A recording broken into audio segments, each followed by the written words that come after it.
Well, this is a rare privilege indeed. AP McCoy does not attend the Grand National Weights Lunch very often, but AP, you're here today. Why would that be? Well, I couldn't get a ride today.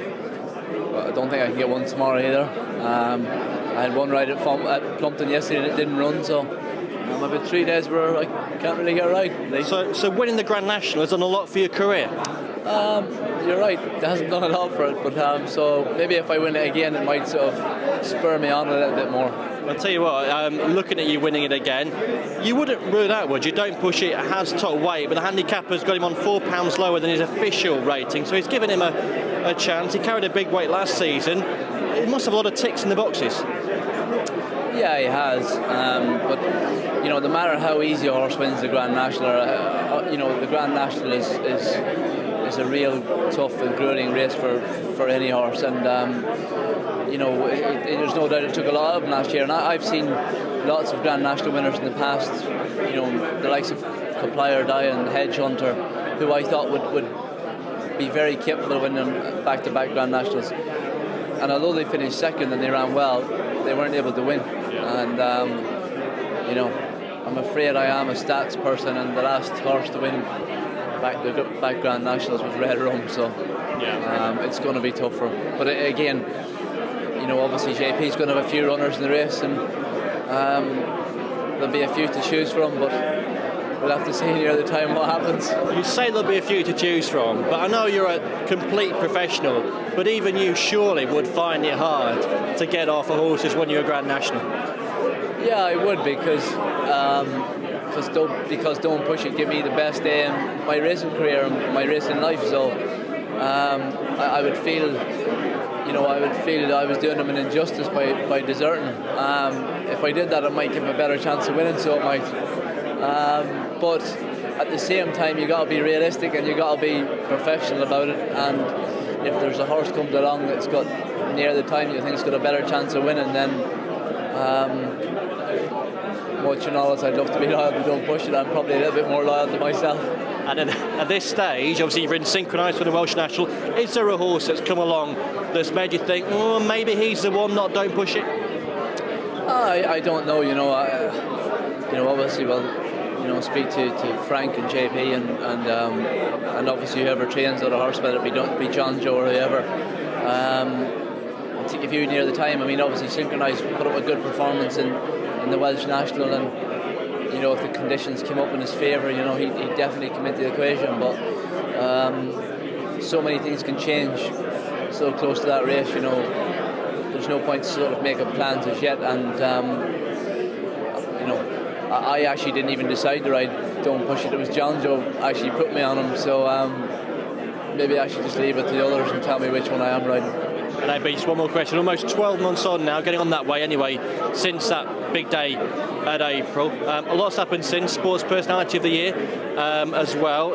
How do you look back at it now, almost a year on? As I said, there's no doubt that the Grand National is the biggest horse race in the world.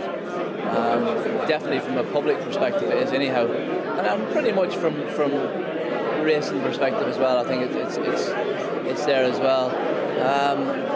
To win it is something that I will always feel very lucky to have done.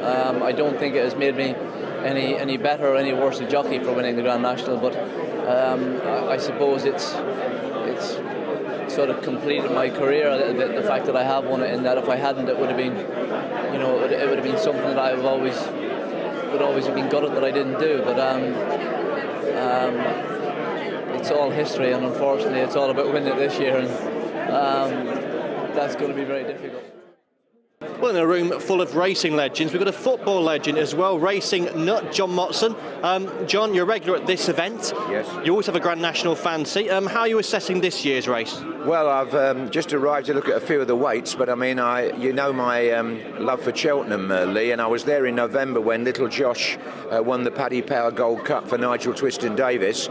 I'm on Nigel's table today, so I'm going to ask him a little bit more about this horse, but if it runs, I think it's got a great chance on the weight that it's been given. And of course, Nigel Twiston-Davies synonymous with the Grand National, having won it with Earth Summer and Binderee, so who's to say he can't make it a hat-trick?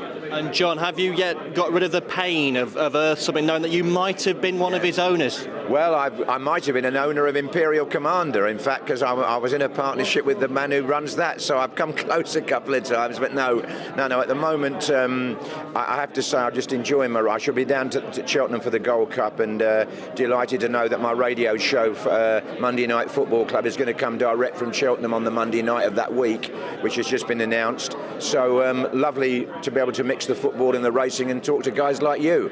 John will be tuned in. Thanks a lot.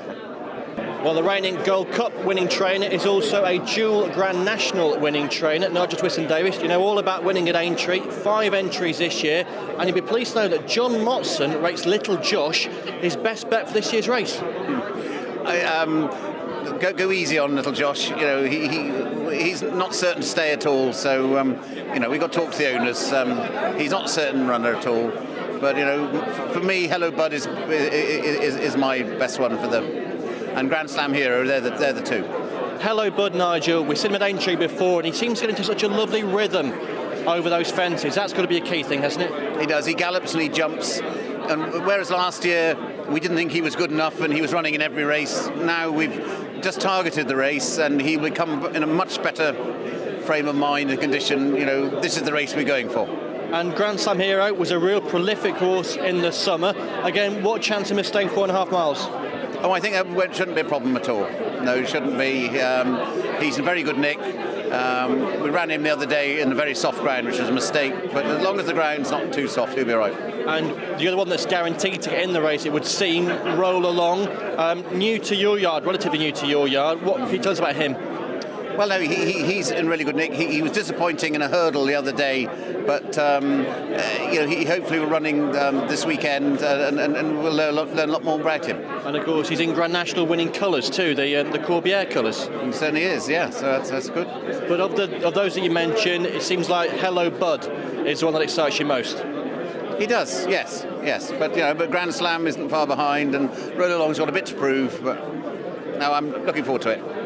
Well, Raymond Anderson Green could be the owner of one of this season's leading Grand National hopes, Marigo, but could is the right word, Raymond, because you've got 10 stone 1, which is great, but you're only 75th in the handicap, which isn't so good. No, well, I think at the end of the day, we're going to train them for the race, and if we get a run, then clearly we'll run, and if not, then we'll go for the Scottish National again.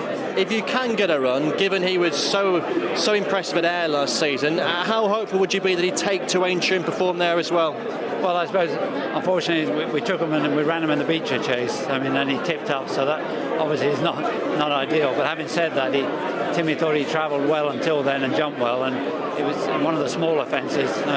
He doesn't seem to have had any mishaps for it. So, but having said all that, it's a unique race. I think, you can only ever go there with hopes. You can't have too much confidence because you need every single thing to go right on the day. And the biggest thing we've got to do first is at least to get a run. Sure, but if you can get a run, on last year's weights, you would have got a run because the 79th horse got in last season, so you have got a chance. Off 10 stone 1, that's a heck of an attractive weight. Yeah. Well, the one thing he is, he's a guaranteed stayer. He's won an Ida Chase in Bottomless Ground. He's won a Scottish National, and he wasn't stopping. So, in terms of the race, probably only 10% genuinely stable on 3.5 miles. So he ticks all those boxes. So, if we're lucky enough to be there on the day, then clearly, who knows?